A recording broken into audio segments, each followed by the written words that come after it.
Hi, Emil. Hi, how are you? Welcome to the Lives of the Artists. It's great to meet you. Thank you very much. Yeah, pleased to be here. It looks like you're in some kind of recording booth. Where are you? Are you in your office or? Yeah, actually, yeah. I'm actually in my at my work in my workplace. They have a podcast room because I work in a local newspaper. I write cultural articles. So yeah, It's it's nice to have a podcast room where you the work. s- the sound is great, so that's Oh, fantastic. thanks. How for the audience, why don't you introduce yourself? You run Paintings Daily, which is a fantastic Instagram page that's just completely blown up. Was a big inspiration for me. But why don't you introduce yourself a little bit to the audience and listeners?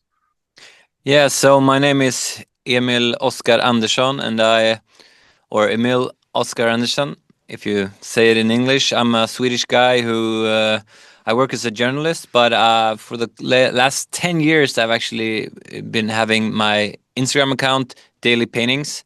And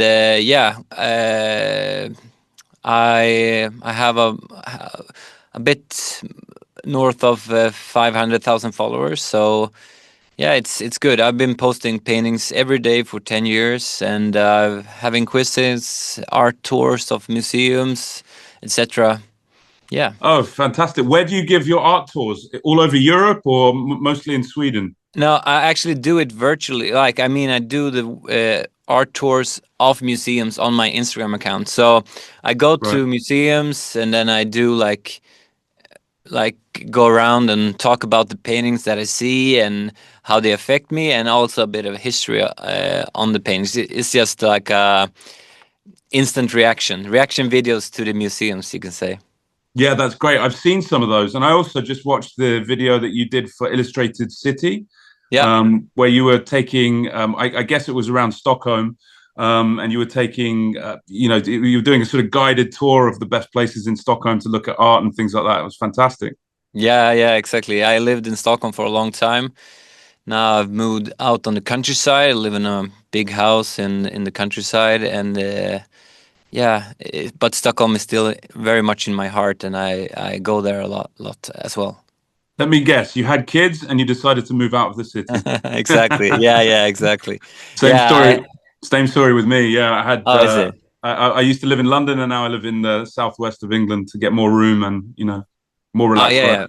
It's actually been really great with the kids, and also I had really lucky because we lived in a flat in a nice place in Stockholm, but then we moved out, and 6 months later, COVID came.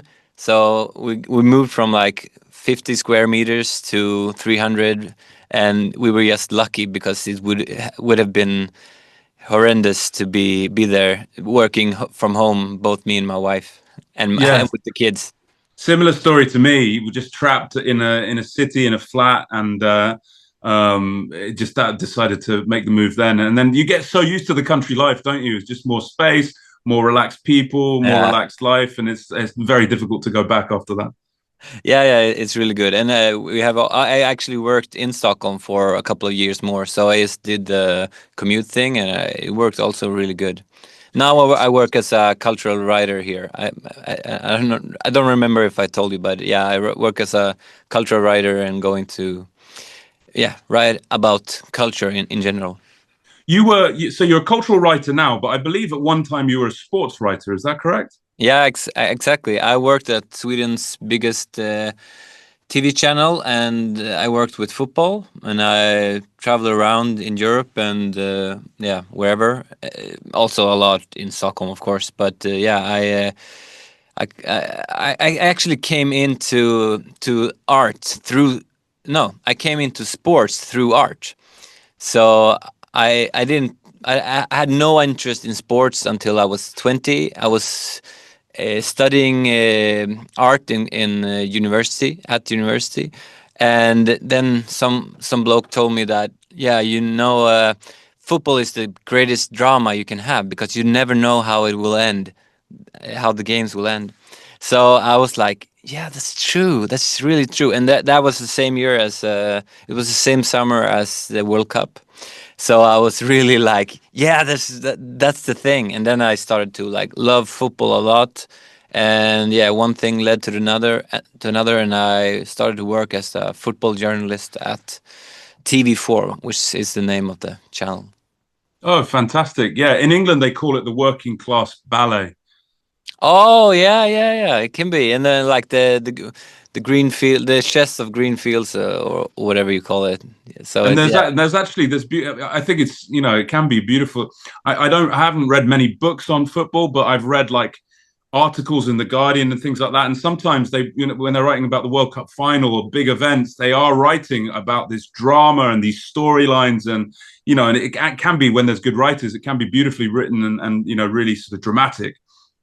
Yeah, exactly. And it can also like I just love how culture in general can tell a story about cities, and just going around in like Europe and going to different cities, understanding their culture in art, in theaters, in football, in food. They have like different ingredients, so I really enjoy that thing that you can. I think for me at least, it works like in the same. It hits the same nerve in some ways. Yeah, 100%. I don't know if you've watched much of or read much of Anthony Bourdain, but he did it through food. He'd go to the countries and he would just. Do you know who I'm referring to? Anthony Bourdain? Critic. Yeah, well, he's a food writer. He wrote Hell's Kitchen. Yeah. He's from New York, but he would go to these different cities and he would just eat at local places on the street, and he would talk about the culture and the people and the history of the place, and it was just like a new way of talking about culture through food, and he was an incredible sort of cultural icon. Yeah, yeah. I loved it. I watched. I didn't read the book, but I watched some of his TV shows, and I really enjoyed them. Yeah. So let's go back. So 10 years ago, so you started in 2015, you decided to create this Instagram page. And how did you begin? What was the idea? What was the impetus? So, as I told you, I had studied art in college, just 6 months, but yeah, I was like an artist kind of person, aesthetic person. Growing up, I loved music. That was my like main love when I was growing up, and my ambition was to be a rock star or a rock like a guitarist of some sort. So and I actually like I moved to LA and I like pursuing that dream. But then after a while, found this new path with journalist stuff and football, and after a couple of years, I felt that I lost touch of art. Like football was only supposed to be like one ingredient of my life, but as yeah, that how do you say like that to work as a football journalist, it takes a lot of time because there's so many people that want to be that. So you have to be like in the front seat all the time, and you have to put in the hours every day. So I felt that it had taken over a lot of my like life. In Mm, a good way of some sort, you just focused on one thing, but also that I lost touch with art. I mm, lost touch with like I didn't have art in my everyday life anymore. So one day in 2015, I went with my wife to the National Museum in Stockholm, and I just felt that I want more of this. I want more of art in my life. How can I get that? So I went on to Instagram, like looking around. Is there any accounts that are actually putting out paintings every day so I can get paintings in my life? But I couldn't find any, and I don't think there were any other at that time. So I just felt okay, I'll start one and I'll do the posting. It was only for me and my maybe my friends. So I just put one painting out. At that time, I didn't write anything. Just the name, the title of the painting, and after a while, it took actually some quite some time. People started to like follow me, and yeah, wanting also more art in their everyday life, I suppose. So yeah, that's how it started, and it has like been. Sometimes it's been going really well. Sometimes it's more like a platform. You just for a couple of years, I had like 300,000 maybe, and then it took on again, and yeah, it's been a journey, but it's been a great one. And for me, I've learned so much just by. I don't want to beat my own drum. You say that in English? Yeah, Yeah, I don't want to beat my own drum, but like to just expose yourself for art or whatever you like every day, it really, after a while, it makes you really good at something. Like if you do yeah, hundred one percent. small piece every day, then yeah, that's how I learned a lot about art. Consistency is key. Yeah, yeah, exactly, and like the right amount. I'm always I tell what I tell my son is like just choose a passion. Doesn't matter what it is. Could be anything. You know, could be cooking. Could be I don't know making music. But fishing. You know, my son's passionate about fishing. So Mm. great. Be passionate about that. That will just give richness to your life, and it will take you down on journeys and meeting people, and it will just bring so much to your life. And it doesn't have to be art. It could be anything. Yeah. But it definitely it takes you on a journey, and it definitely enriches your life. And I've been a huge fan. To be honest, I started following you about 5 years ago, and you had I don't know how many you had 5 years ago, but it was probably 100 and something thousand, maybe 100,000. I don't know how many you had then. When in Yeah, it was. 2020 lockdown, Yeah, it was a bit more, but yeah, I more. got yeah maybe 300. That was during my Uh, like platform years, maybe 300,000 or like okay. 350, and then it just maybe 2 years ago it took off again, and but that's how it works. Like it works in like circles or yeah, They tweak the algorithm, and then something happens. exactly. That's No, the but thing. I've been a huge fan. You've been a big inspiration to Portrait Thank you so Paintings much. Daily, my Instagram page. Just my passion is portraiture, and so a little bit like you, I saw you posting every single day about works of art that you liked, and so I decided to do it about portraiture because I looked at portraits all the time, every single day. I had so many photos of portraits that I'd seen all Mm, over the world, and I just wanted to do something with it and sort of yeah. talk about what I thought about them and the interesting stories that come with the Mm, paintings and with the artists' lives and everything like that. yeah. So yeah, big inspiration.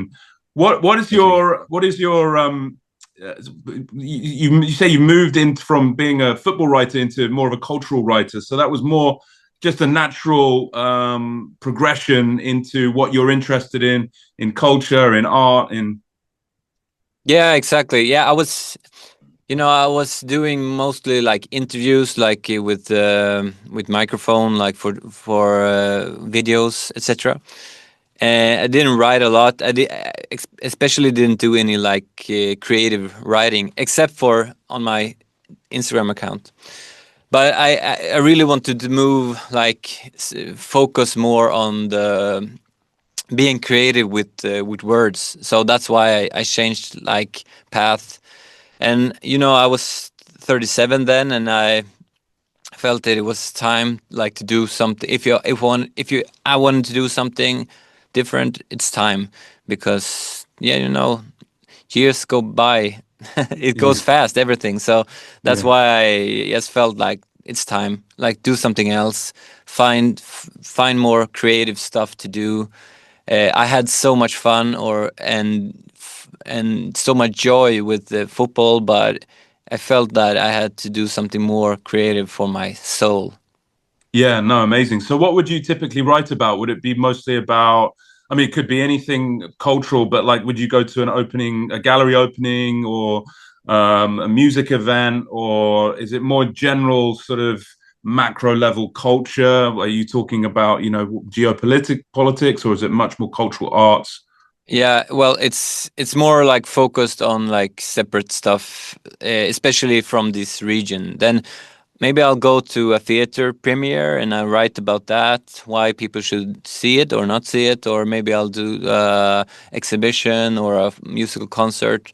I do all the cultural stuff. This newspaper is rather big, like here, but it's not. We don't have like the biggest. Uh, yeah, it's not like the biggest in Sweden. That's why I get to do a lot of stuff, different stuff, and I really enjoy that, especially when I kind of started with the creative writing stuff more seriously, pretty, yeah, like pretty late in life. So that's if it's like a school for me. Like told you with the like posting daily. It's just for me to write daily about stuff like going to concerts, going to museums, going to like exhibitions, and also writing portraits of people, like interviewing people. I really enjoy it actually, and to do all the stuff, not just one thing. Like if I would work in maybe Stockholm, I would probably like do only art, probably because that's my like main expertise. But now I get to do a lot of different stuff, and that's really nice. I really like it. Yeah, amazing. Have you explored Substack at all, which is kind of a new platform that's been out for a Yeah, few years? But it's something I've put some of my writing about, art history and about paintings that I like particularly and things like that on Substack. Are you on Substack? I'm not, but I subscribe to some of the some Substacks, and I really enjoy that. Like you get the email, and you go there, and you can like look around. I think it's really good. It's a perfect thing for like people to start to be creative with words. I think it's Yeah, super. it is. It's sort of like the platform I always wanted. It's like what Facebook wasn't. That I never really got Yeah, into Facebook, but this is much more about what people produce rather than their sort of throwaway opinions about oh God, whatever it is. But exactly. it's much more like creating, and yeah, you can post anything. You post videos, you can post articles. I really like it, and I think it's got a lot of potential. But yeah, you should get on it. I'd love to follow you and subscribe to what you're writing about culturally. It's Yeah, good that's to. the thing. I would love to do. There's like many stuff I would like to do, like with daily paintings, like like you doing. I think it's super good. Like doing a podcast. I would love to do more of that. Like in also like doing YouTube and stuff like that. But I have two kids. I have full-time job, and also with daily paintings on that. So yeah, it's time. Uh, Yeah, no, I know. Time is always the problem. There's so many ideas and so little time. yeah, yeah, hundred So percent. what are some of the best museums that you visited that you've been around looking at? Which museums, not so much in Sweden, but in the world that you've particularly enjoyed and think are particularly well put together and curated? Well, there's so many. I love museums actually, and yeah, the I don't know where to start, but if you're like the first time museum goer, you have to go to Paris because that's like the mother of all art, of some sort. Because the museums there are like the blueprint for all the other museums. I think they're really good museums, and I really like impressionist art. So Mhm. Musée d'Orsay is one of my maybe my favorite museum in the world. And yeah, also the other ones around there, like the contemporary one and also Louvre, and they have so much good art, but also you have to. There's so many people there. So one thing, like a tip for me, is like going to these local museums in Europe that are really really good. Like you can go to. I was in Seville. Sevilla. Do you say Sevilla in English? Yeah. Seville. Seville. Yeah, I was in Seville, and it was like this local museum. It's just like not hidden away of some sort, like a old building, and it was so beautiful and so well put together. I went to like going in France. Lyon has a fantastic local museum. Like going to in Copenhagen, in Stockholm, and in Oslo, all these good museums. Some other that I really love is Prado in Madrid. It's also very crowded, but so many great paintings. Especially, you told me that you are into portraits, and I think they have a lot of great portraits. England, Yeah, London as well has super good museums. Like National Gallery is fantastic. I've been there so many times, and I really enjoy being there. Except when there's too many people. Like that's the problem with most museums that are popular. That there are so many people, but some joy is in that people love art. Like people seems to like if they go to a new city, they most often they go to museums, and yeah. that's kind of fantastic, I think. Yeah, it's always, I'm always interested when I go to a museum. I'm always kind of thinking like, how are they or how is this painting affecting me, and how is it affecting them? Mm. Because sometimes I'm looking at a Rembrandt and I'm really like annoyed because there's so many people around, and I'm just like trying to force my way in and trying to on my tiptoes to look at this Rembrandt, and I think to myself like, if I could have this Rembrandt on my wall at home and just look at it every single day for the rest of my Yeah, life, it would be such a nicer way to consume art. Of course, it's totally selfish, and it has yeah, to be, these are public treasures that need to be viewed. But I just like it's a funny mind experiment just to think like, imagine having it at home, because exactly. at one time it would have been in someone's house. It would have been consumed like that. Yeah, But exactly. And you can imagine like Mona Lisa was stolen in 1911, and someone put it under their bed like for a year or maybe 2 years, and like you could let that guy actually had the Mona Lisa and just, yeah, I know, maybe before going to sleep he just put it up and maybe look at it and say good night, etc. It feels like crazy that that could actually be. I'm not saying that that you should story is steal art, okay? no, of course not. But that story is amazing. I always wonder why they haven't made it into a film, because like Yeah, it's got Netflix film written all over it. He went into the Louvre, he hid in the bathroom. It wasn't a particularly like clever like even job. Like he literally hid in the bathroom. When everyone went to sleep, he stole it off the wall and put it under his jacket and walked out with it, and it was yeah, gone. exactly. Yeah, exactly. And they didn't know who it was. They were like doing this research a long time, and yeah, I think it was a mistake he made because he was trying to repatriate. Do you say that? Like you bring it back to Italy? Like Yeah, I think he was I think he was I think he was like an Italian anarchist, which was a movement yeah, at the time, but he was basically a nationalist, and he was he felt that it was wrong being in France, that it was an Italian treasure, and he took it back to Florence. In fact, they found him in Florence in a small apartment, didn't they, or a hotel room? I can't remember, but there you um, go. Yeah, I often think that though, like imagine him in those 2 years that he had it, he would have just like at night put it up against the wall with like a bottle of red wine and just stared at it for hours. And it must have yeah, been a very crazy sort of trippy experience. yeah, exactly. Yeah, and it's crazy that stuff like that happens still. Like there's you're talking about Rembrandt at Isabel Gardner Museum had this big heist 1991, and there's actually still Rembrandt's only seascape are Mm. still somewhere. Well, And yeah, but they think it might also it could be destroyed though. oh, Well, I didn't know that. they don't know where it is. Someone could have it could have been destroyed in a fire or something. I don't know. It's That's a very strange story. Yeah, that one. Yeah, Mm, really yeah, strange that it hasn't come to light, because why hasn't it come to light? It's his only seascape. It's an incredible painting. It's a yeah. Rembrandt. The top sort of five painters of all time is Rembrandt, and surely, I mean, I just can't understand why it hasn't been found, or any clues at all. Like no one has any idea. There's not even a clue. No, that's crazy. Yeah, yeah. But yeah, the it as you said, it's good that everyone can watch it, even if you daydream about having a Rembrandt or a Leonardo painting in your house. I'll ask you this. This is an interesting mind experiment. And so, if you could steal any painting, just one in the world, which painting would you steal and have on your wall?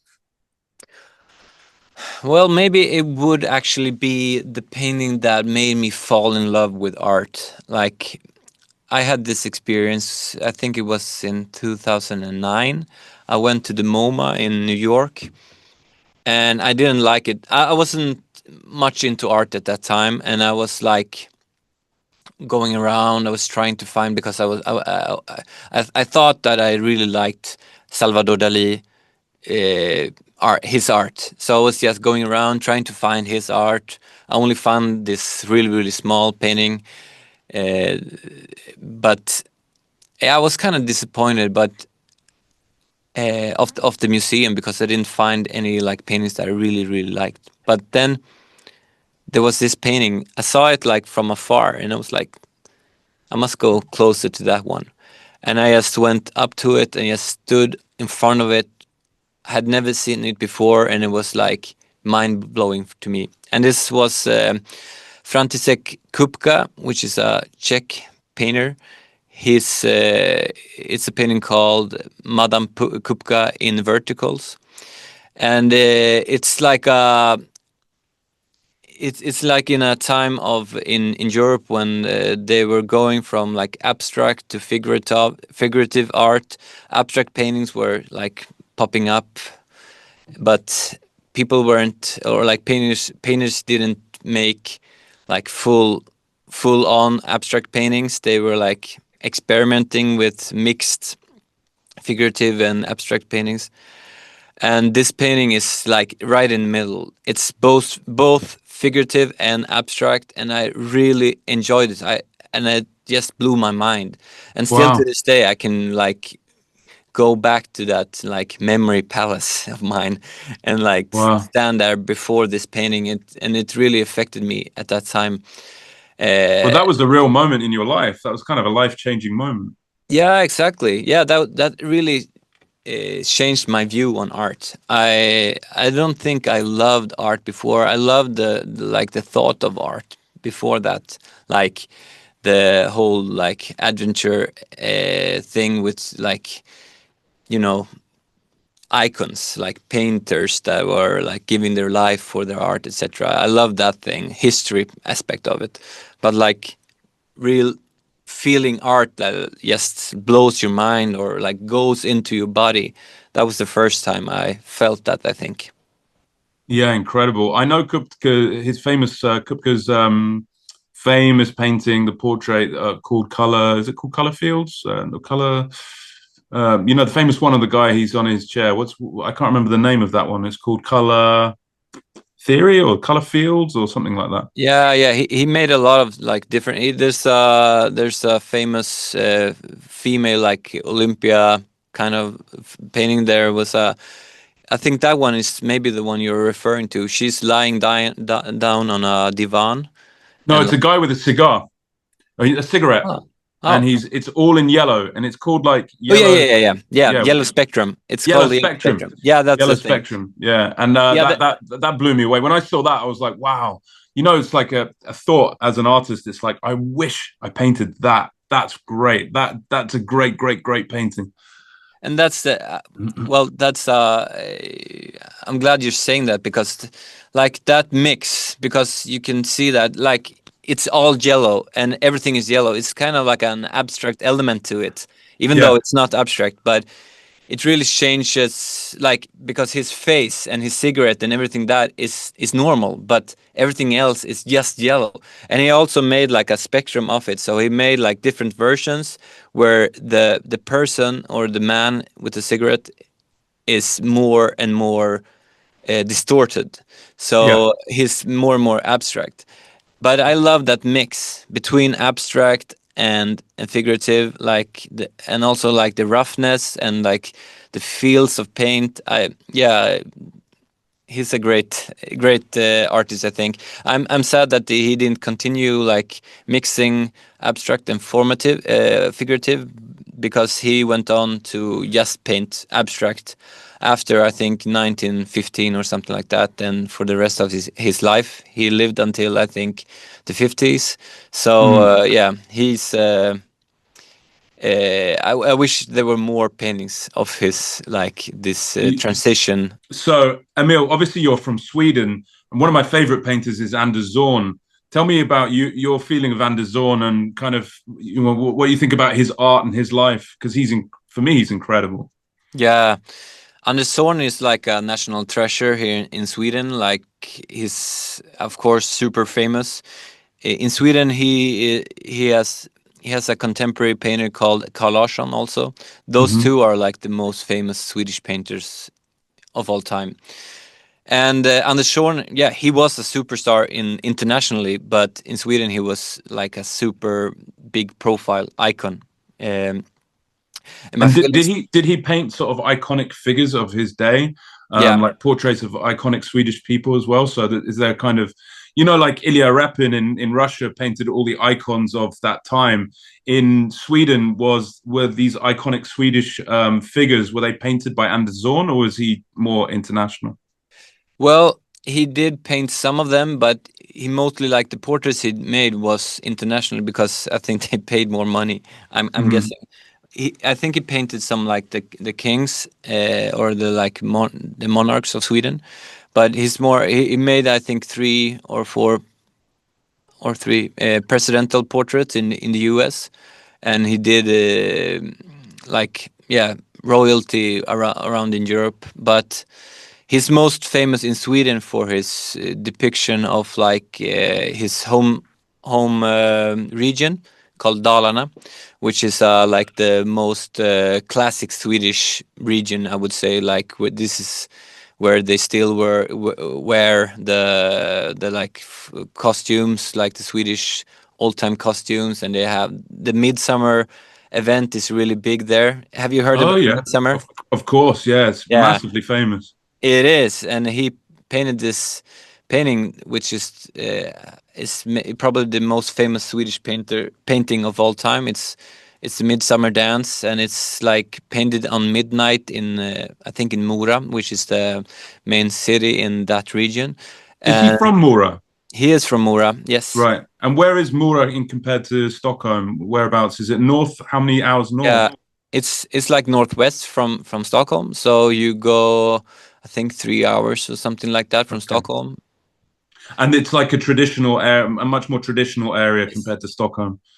Yeah, well, yeah, in that sense that it's more like like if you have maybe made from Andersson because he painted so much from there, you get this like historic feeling of all of Sweden because he in that sense painted Swedish history Right. along with the one that I mentioned before, Carl Larsson, who also lived in Dalarna. It was, but this he moved there more because it was like this national movement in the late 19th century, and they were like, you know, wanted to go back to the roots and going back depicting the old Sweden and etc. So yeah, his paintings, Anders Zorn's paintings, and also Carl paintings of like life, it's really affecting Sweden's view of aesthetics to this day. Like all families have prints of either Anders Zorn or Carl Larsson in their homes. So because we don't have a lot of like many really famous Swedish painters internationally, these two are like I think like so much higher than everyone else of the painters historically. Yeah, technically he's incredible. I mean, Yeah, you look at some of his paintings and they're technically like on a level of John Singer Sargent or, one of the greats, and it's like, wow, these are just so well executed. But you're also saying that he really captured Swedish life. It's funny when you say Swedish life because if you talk to like an average person, let's say just, an average American, what do you know about Scandinavia? They'll go, oh, the Vikings. They yeah, wouldn't totally. talk about Anders Zorn's paintings. No, no, But no. but I guess Viking culture is not really the real kind of community culture of Sweden anymore, is it? No, but I can imagine that like Anders Zorn and his like contemporaries were really like trying to find that Viking thing without making like historic paintings. Like they were trying to go back to the roots, etc. But yeah, Right. no, he didn't paint any any Vikings. And well, for Swedish people, I don't think like Vikings are like affecting life in that sense, because it's more like a romanticized picture of something that is so long ago. So when we think about Vikings, I think you and me and the Americans, they are thinking about like the 19th century image of what a Viking was. Yeah, So but I think people do romanticize the Vikings. You know, they yeah. think that they're from this area of the world with these, you know, blonde, beautiful, and handsome men and beautiful women that kind of just took over and, you know, in the most brutal way possible. But I guess the reality is completely different. Yeah, well, yeah, yeah, maybe, but yeah, especially like the aesthetics of Swedish or Scandinavia right now is more like less is more, and like more toned down, and it's not like this buff and like screamy figure that Vikings often is depicted like. Yeah, totally. I mean, I think in England, people are very interested in Viking history because obviously the Vikings came to, you know, they came to England. They also went to northern France and places like that. But it really did affect, you know, Yeah, the Danelaw in England was a massive thing in history. And in England, you can even still, you know, when you read the town names in England, you can tell when a name has B at the end, like Derby or Grimsby or Whitby, like that would be a Viking yeah. name. And then, you know, if it has Ton, that would be like an Anglo-Saxon name. So, I mean, it's just like very, very apparent in British culture that they had an effect. So, Yeah, and then by is actually a Swedish like or like Scandinavian word still. Like in Swedish that means village, by, and in Norwegian that means city. So right. yeah, so that's why Derby and etc. Yeah, yeah, it's really interesting. But Andersson, yeah, just incredible, and his Mm. paintings were incredible. I mean, I got into him looking at his portraiture, but I would love to go to his museum. Is it good museum in Mora? That Yeah, I was actually there last year, and I would say that it's pretty good. It's not because you have some of his good paintings, but a lot of his paintings are in like the big museums in Stockholm, like Nationalmuseum, hmm. etc., or like around, because he was so famous during his lifetime. So like museums just bought a lot of his paintings. But the thing that you should actually really go, if you're into Andersson, you should really go to Mora, because you can go into his house, and Yeah, that's like, yeah, it's a great experience. Like, I think it's better than the museum actually, because you can can see, and also with Carl Larsson, who is the other guy, they have their homes still intact, which is really amazing, and they made their homes like an artwork itself. wow. And can you see his studio, Andersson's studio, and where he worked? Yeah, yeah, exactly. Yeah, that's fantastic, and it's really beautiful, uh, architectural as well. Like everything there is so beautiful. There's an amazing portrait of him in a fur coat. It's actually Yeah, very Vikingish. But is that yeah, in Mora? Is that in yeah. his home? That is actually in Mora, so you can see that. I think that is in Mora. It could be at Nationalmuseum. So if you want the full Andersson experience, you should go to Nationalmuseum, which is the big museum in Stockholm, and then go to Mora. And Well, then you can also, yeah, maybe when we visit Sweden, we can go together. I'd love to go to Sweden one day. yeah, yeah, it's beautiful. Yeah, and actually, you maybe you saw that in the videos. Like Stockholm is actually a pretty good, or yeah, a pretty good like art city. They have some really good art. I've heard that it's an incredible place, and I've always wanted to go. One of the reasons I've always wanted to go is because my favorite painting in the world. I mean, if I could steal any painting and have it Oh on my yeah. wall, I would steal. I think you know what I'm going to say, but it's the Claudius Civilis painting by Rembrandt that's in Stockholm. Oh yeah, yeah, yeah. That's crazy how it ended up there. It's What's the story? well, I'm not expert on it, but I think it was just order. It's not owned by National Museum has it, but it's owned like by the like we have a Swedish academy which gives out the Nobel Prize of Literature, and we Right. also have like the art academy, I think it's called, and they own it.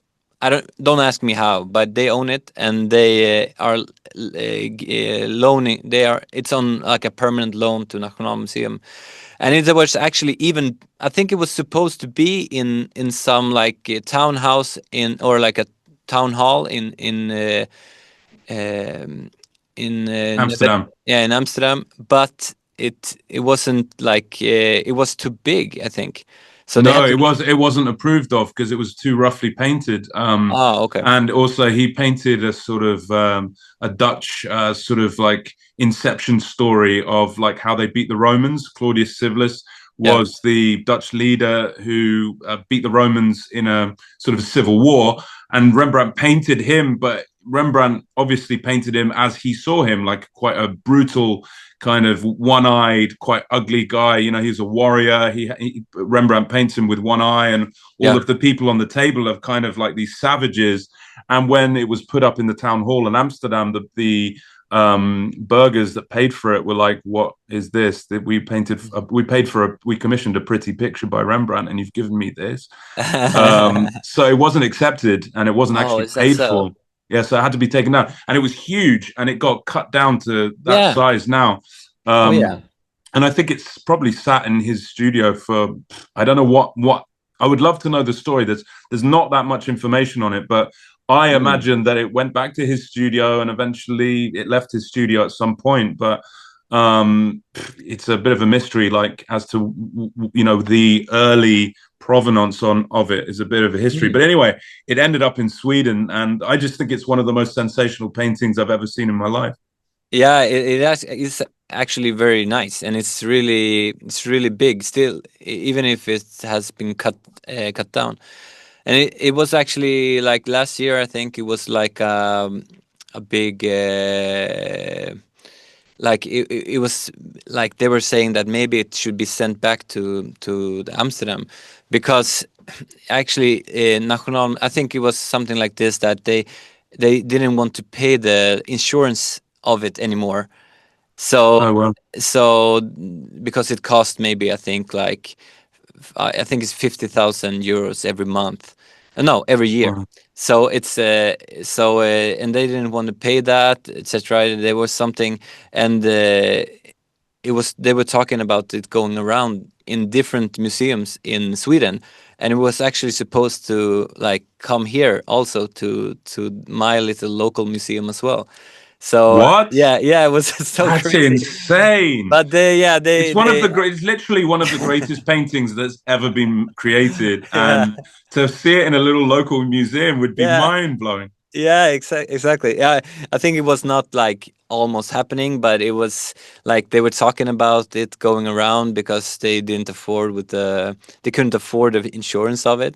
Oh, Uh, I'm sure they can work something out. I they actually did. They have. actually did. They did. Eventually. Right. The reason why I've seen it, I mean, like I said, I haven't been to Stockholm. I look forward to coming, but I saw it in Amsterdam when it was on loan, and Oh, they were redoing the National Museum in Stockholm I think about 10 years ago. It was about yeah, 2015. And it was like a refurb. And so it was lent back to the Rijksmuseum in Amsterdam. So when I walked in, I was looking for obviously the Night Watch and the Apostle Paul and all different paintings. yeah. But Claudius Civilis was there opposite Apostle Paul, and I was like, "What the hell is this painting doing here?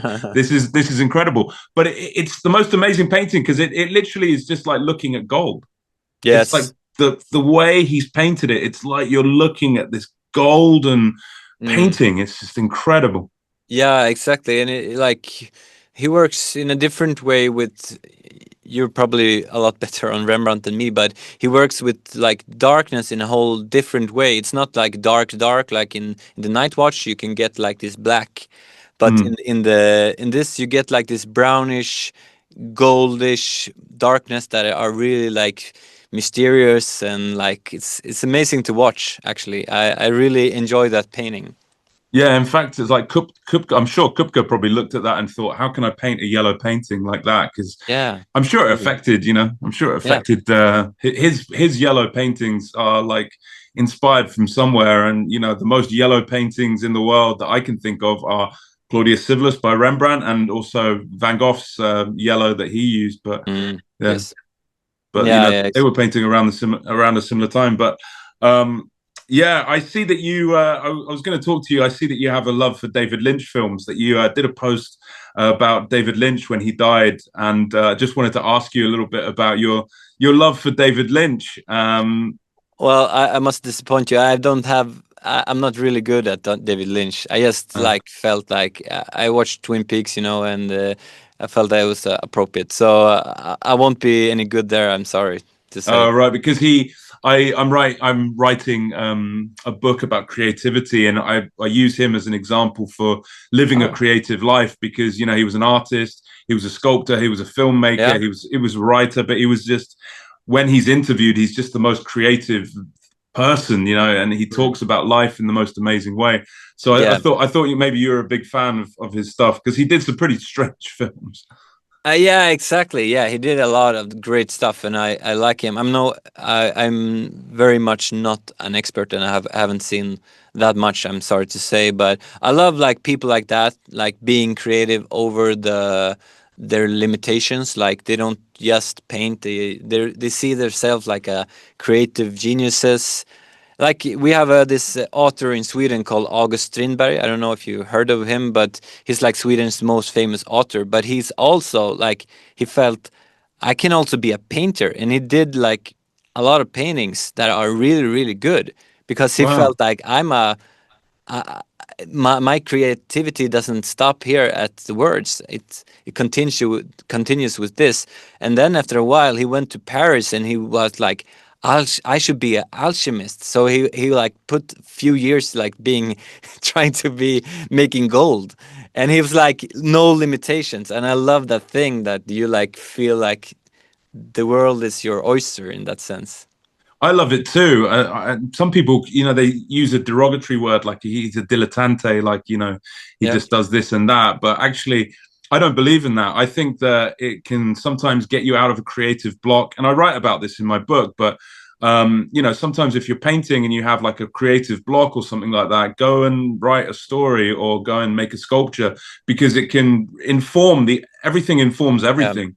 yeah. I'm sure like your writing about football has informed you about how to write about theatre production or something like that. It's like if you limit yourself, then actually your work becomes very limited the way people view it, I think. And to have this broad spectrum of interests and understandings and knowledge and things like that is key to creativity, I think. I think so too, and yeah, it's fantastic how things can like help, like different things can help you with other whole different stuff because you just open that spot in your brain. Yeah, completely. So what are your plans for the next sort of next year, next 6 months? Have you got any projects on the horizon that you're looking at? Yeah, well, I'm as you are writing a book that are based on daily paintings, Hmm. and I hope to continue with that. I had like a stretch of time that I did like last year. I wrote a lot, but now I haven't had the time. But well, yeah, I'm actually having in August. I have this 10-year anniversary for daily paintings. I hope to do something then. I hope that I can do collaborations with. I sometimes do collaborations with museums, and I hope to do something like big at this jubilee. So Fantastic.